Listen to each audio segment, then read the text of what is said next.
taking time to rest, especially when we all have increasingly busy lives, is important for your overall health. As a doctor for over 10 years with a lot of exams, a lot of overtime, a lot of night shifts, I've become accustomed to making sure I have periods of rest in my calendar. And that's because if I want to be a good doctor or be good to my family and friends, I need to make sure I take care of myself. If I'm sick, feeling undernourished, feeling tired and stressed, it's really hard for me to be fully present in my work environment and my home environment. Self-care doesn't have to be expensive or elaborative, but I think just time blocking short periods of time for yourself in your calendar can help make sure that you have time to do it. In this video, I'm going to go through the risk factors for stress and the best methods to help reduce it on an ongoing basis. I just want to start by saying stress affects us all in different ways.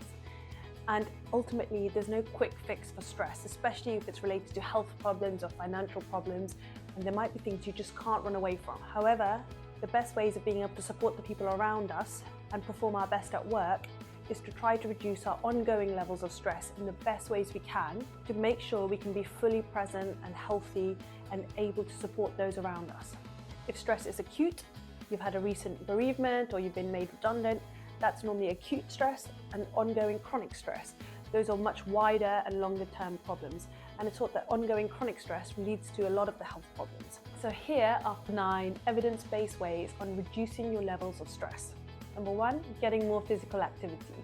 Lots of my patients always assume activity means sport. They say to me they don't want to do exercise, they don't have time, they cannot afford it, it can be expensive, and there's lots of reasons they don't want to take part in sporting activity. And what I tend to say to them is lots of free ways of getting sport into your daily routine. Housework, going to the park with friends, going for a coffee and just walking around, using a free gym in the park. The ways I do it is by making sure I walk to places, and in London you don't have a choice because most things are involving public transport. Even my commute to hospital will include at least half an hour of movement, including getting on and off the train, getting on the bus, walking through the park to get there. So there's lots of different ways I get small amounts of activity into my schedule. In fact, regular exercise not only affects your stress levels, but it can also help improve conditions like anxiety and depression.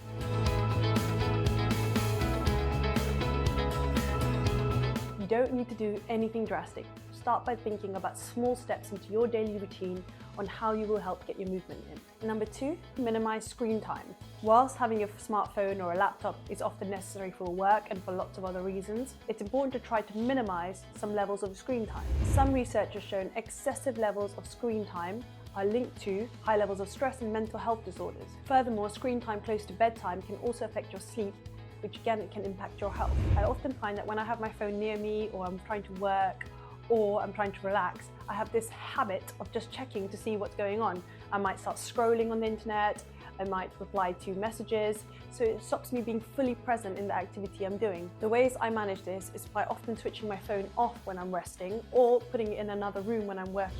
This can stop the immediate urge I have to keep checking it.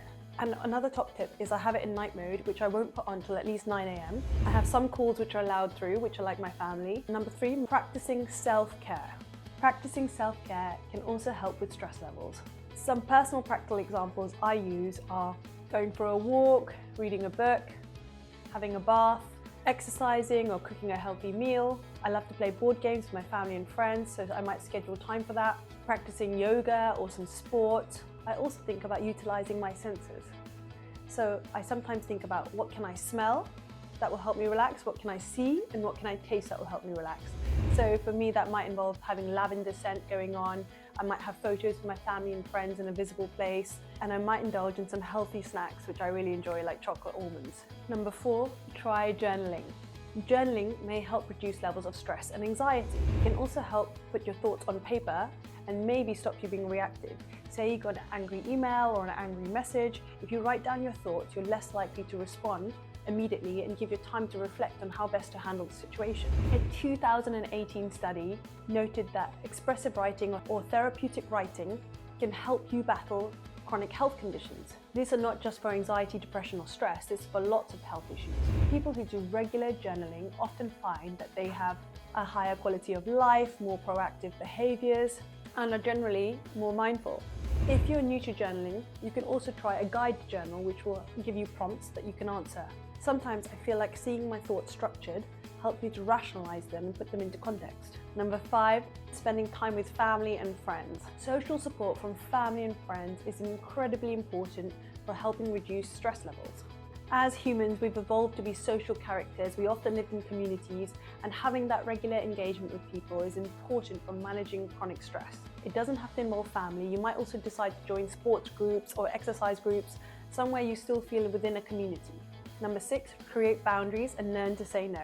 Putting too much onto your plate at any given time can make you feel overloaded and stressed. One way to reduce levels of stress and mental health can be to say no more often and reduce what's on your plate. Taking on more than you can handle can leave you feeling overwhelmed.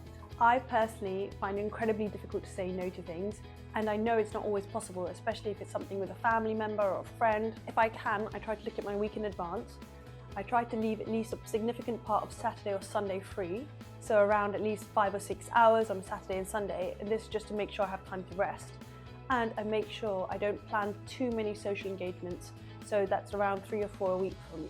You need to tailor it with your energy levels and your stress levels, but I find that looking at your calendar in advance and blocking off periods of rest will allow you to say no, because you might notice you're going out for dinner 4 times. So when someone else invites you for the 5th, you might say, no, actually that's too many for me. Or you might be going out once, which is enough for you, and say, actually let's do it the week after because I'm already going out once or twice this week. Number 7, avoid procrastination. Another way you could try to take control of your stress is to reduce procrastination. Procrastinating can make you feel like you're scrambling to catch up when you've lost time. This can leave you feeling quite stressed or anxious and not managing to do all your tasks. The way I try to reduce my procrastination time is by often using a timer.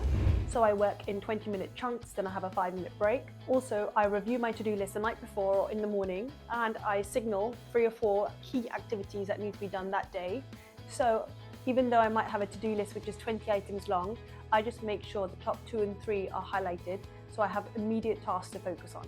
Number 8, practice mindfulness. Mindfulness describes practices to help anchor you to the present moment. It's thought that meditating consistently, even for short periods, may help boost your mood and reduce symptoms of anxiety and depression. There's lots of ways of practicing mindfulness, and what works best for me personally is to leave my phone and my gadgets at home and just go for a walk around the park. While I'm there, I try to be fully present on what I can hear, what I can see, and what I can smell. Having that time in nature and being fully immersed in it helps me to relax and be fully present. Number 9, spending time in nature. Spending time outside may help reduce levels of stress. That doesn't always have to mean forests, it can also mean local parks. It's thought that spending at least 10 minutes in a natural setting may improve psychological or physical markers of stress. For me, my personal favorite is hiking, and I do it as much as I can, especially with my friends. If you're feeling stressed on an ongoing basis and it's affecting your quality of life, you don't feel like yourself, it's affecting your mood, you have low levels of energy, you're not engaging in your normal activities, then it's important to get medical help and see a doctor. We're here to support you and make sure you get all the help you deserve. The summary is, although stress is unavoidable, chronic stress is linked to lots of different health conditions. It can lead to an impact on our physical and our mental health. Although you might be going through a stressful period, try your best to look after yourself, and when you need further help, speak to a doctor. Trying to incorporate some of these steps that I've gone through today into your routine on a regular basis will reduce your levels of stress. My personal favorite ones are exercising, journaling, spending time with family and friends and my pet, and eating mindfully. Thank you for watching, and please comment below on your favorite stress reduction method and I'll reply. Bye bye.